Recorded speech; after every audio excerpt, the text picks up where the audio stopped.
Alright, I'm gonna have to pronounce a lot of Italian words in this episode, so let's try and keep the laughter to a minimum. Bellissimo. Panigale.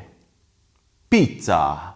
Ducati's much anticipated super naked, the V4 Streetfighter, was finally unveiled to public eyes yesterday in all of its beauty. The new machine is available in two versions, the base Streetfighter V4 and the Streetfighter V4 S. According to Ducati, the design of the bike, or at least the front of the bike, should bear resemblance to the much loved character, the Joker, even though I don't remember the Joker having his mouth on top of his eyes, but I do commend a bike company when they have fun with their design and don't make everything be so serious. Why so serious?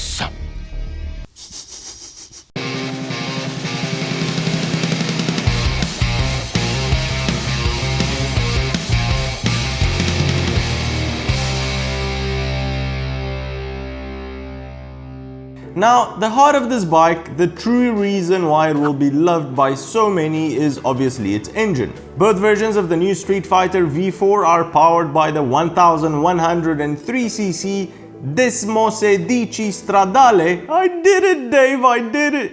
Oh, now I have to do it again. Desmosedici Stradale engine, which is almost identical in its configuration to the V4 Panigale, making its figures astounding. While Ducati is very proud that the engine has remained unchanged, they have tweaked the fuel and throttle mapping of the Streetfighter. On the track it makes a claimed 208 horsepower, which is in throwing distance of the Panigale's 214 horsepower, and let's be serious here, the Panigale is a full-fledged superbike. Torque-wise, the Streetfighter musters around 90 pound-feet of torque, sitting just about 1 pound-foot of torque under the Panigale. Extremely impressive so far, but track days are few and in between when compared to normal day-to-day riding. And that's where the Streetfighter really has one up over the Panigale when it comes to how the power is delivered to the road. The different gearing used on the Streetfighter targets acceleration rather than top speed, and Ducati claims the Streetfighter V4 actually has 31% more rear wheel torque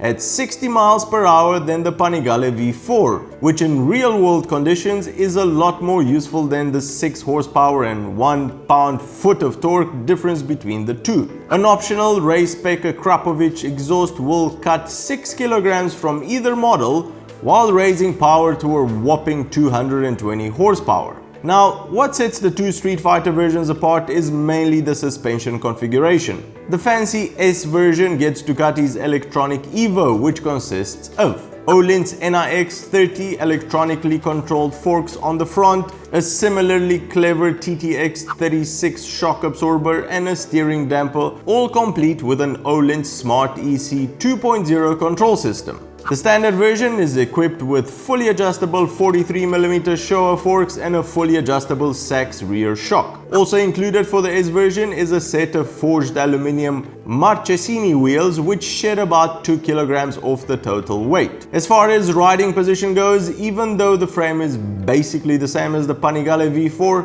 the Streetfighter is obviously more suited as a road bike with a more upright riding position, higher and wider bars and lower pegs which have been moved more forward. Electronics are not plentiful compared to the craziness we see on other more touring-oriented bikes these days, but they are perfect for a track-naked bike. You get cornering ABS, slide control, wheelie control, engine braking control, launch control, all of the controls. Obviously an up and down quick shifter, 3 riding modes and Ducati's own traction control system. Everything a growing motorbike needs. Ducati has also taken the 5-inch color TFT screen from the Panigale and put it on the Streetfighter. If we take a closer look at the front of the bike, we will notice a pair of biplane winglets. While most will not really get to reap the benefits of these, Ducati swears that at 270 kilometers per hour, they will produce 20 kilograms of downforce on the front wheel and 8 kilograms on the rear wheel for that extra bit of stability. You may think that with all this racing pedigree and all of these controls and this and that, that the Streetfighter will be a fragile Italian horse which will sniff around your wallet every chance that it gets. Far from it, Ducati's recommended service intervals are at 12,000 kilometers or 7,500 miles, which is very good news for your wallet considering all the performance you get out of the bike. At least in Europe, the Streetfighter will be available in March next year, with the standard version selling for 20,000 euros and the S version for around 23,000 euros. So, is this everything you would have wished for in a naked sports bike? What are your thoughts on Ducati's latest street power monster? Let us know in the comments. Well, that's the show, everybody. Give it a big thumbs up if you've enjoyed it. And if you think you've learned something new, consider subscribing or becoming a patron to help us make more of these shows. Cheers, and I'll see you on the next one.